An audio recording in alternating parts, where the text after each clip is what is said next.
Ak poznáš základné 4 typy pančúch, ktoré používajú tanečníci, nemusíš toto video ďalej pozerať. Pokiaľ nie, rada ti ich ukážem. Základným typom sú pančuchy s celým chodidlom. Najčastejšie využívané u malých detí a u ľudovkárov.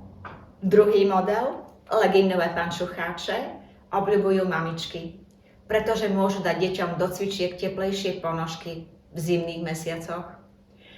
Používajú ich aj niektoré dospelé tanečnice, avšak majú tendenciu skracovať nohy.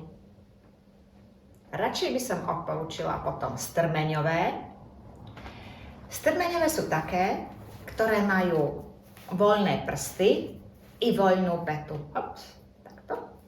Čiže takýmto spôsobom. Najčastejšie ich obľubujú disko tanečnice, mažoretky, ale aj baletky. A posledný základný model, konvertibilné pančucháče. Tie majú na šlapke alebo na chodidle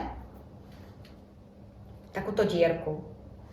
Môžu ich nosiť baletky, ktoré ich samozrejme najčastejšie používajú, buď to ako celé, alebo ako legínové. A prečo kupovať tanečné pančucháče a nie tie z galantérie? No kvôli tomuto. Sú elastické, majú vysokú gramáž denov a sú nepriehľadné.